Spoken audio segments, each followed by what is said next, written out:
అండి యోహాను సువార్త 8వ అధ్యాయము 1 నుండి నేను ఒక 4 వచనాల వరకు దానిలో ఉన్న వివరణ మీకు జ్ఞాపకం చేయాలని ఆలోచన కలిగి ఉన్నాను.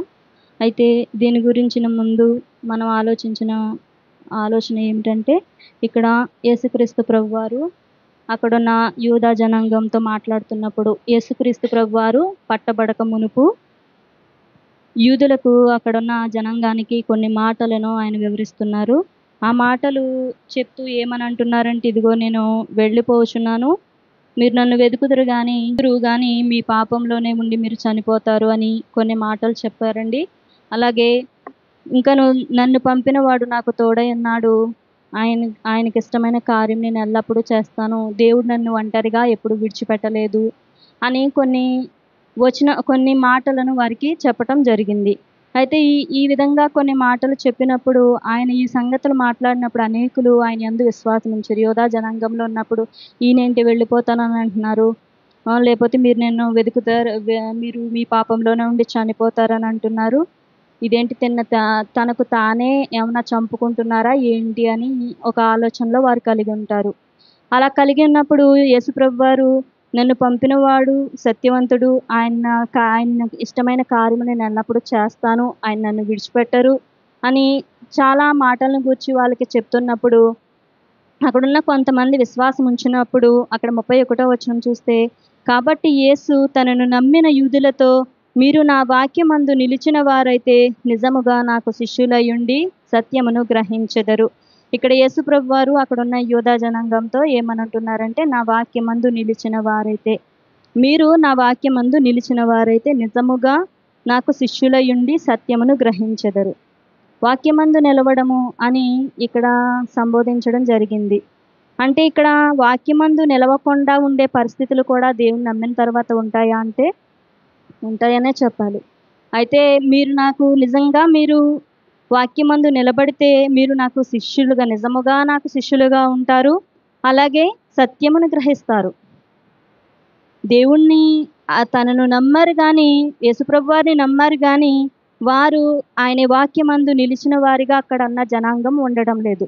కొంతమంది విశ్వసించిన వారితో చెప్తున్న మాట, నా వాక్యమందు నిలిచిన వారైతే మీరు నిజముగా నాకు శిష్యులుగా ఉంటారు, సత్యమును గ్రహిస్తారు. మీకు సత్యం ఏంటో, నేను చెప్పిన మాటలు ఏంటో మీకు అర్థం కావట్లేదు అని యేసుప్రభు వారు చెప్తున్న మాటలు. అయితే ఇక్కడ సత్యమును గ్రహించెదరు. సత్యం అనగానే మనకు దేవుడు బైబిల్లో లేఖన గ్రంథంలో సత్యం అనగానే నిజమని కాదు కానీ, సత్యం అనగానే వాక్యము అని మనకి పరిశుద్ధ గ్రంథం సెలవిస్తుంది. వాక్యము అనగానే యేసుక్రీస్తు ప్రభువారని, ఆయన గురించి అంటే ఇక్కడ మీరు సత్యమును గ్రహించెదరు అంటే యేసుప్రభు వారు చెప్తున్న మాట ఏదైతే ఉందో దాన్ని మీరు యేసుప్రభు వారిని మీరు తెలుసుకుంటారు, ఆయన గురించి మీరు తెలుసుకుంటారు అని ఈ వచనంలో రాయబడి ఉంది. అయితే అప్పుడు సత్యం మిమ్మల్ని స్వతంత్రులుగా చేయనని చెప్పగా, వారు అక్కడ సత్యము అనగానే అంటే యేసుప్రభు వారు మిమ్మల్ని ఏం చేస్తారు, స్వతంత్రులుగా చేస్తారు. ఎందుకు స్వతంత్రులుగా అంటే, స్వతంత్రులుగా చేయాల్సిన అవసరం ఏమొచ్చింది, ఇక్కడ వారు ఏ స్థితిలో ఉన్నారు అని ఆలోచించినట్లయితే అక్కడ 34వ వచనంలో ఏమనుందంటే, అందుకు యేసు, పాపము చేయు ప్రతి వాడును పాపమునకు దాసుడని మీతో నిశ్చయముగా చెప్పుచున్నాను.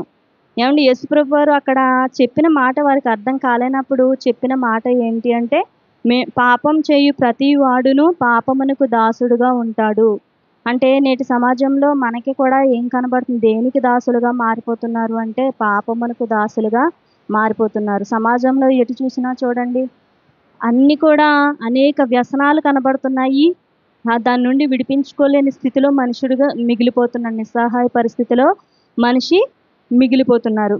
అయితే ఇక్కడ పాపం చేయి ప్రతి వాడు దేనికి దాసుడు అంటే పాపానికి దాసుడుగా, మరింతగా దాసుడుగా, దాసోహంగా మారిపోయే పరిస్థితులు ఇక్కడ కనబడుతున్నాయి. కాబట్టి యేసుప్రభు వారు అదే చెప్తున్నారు.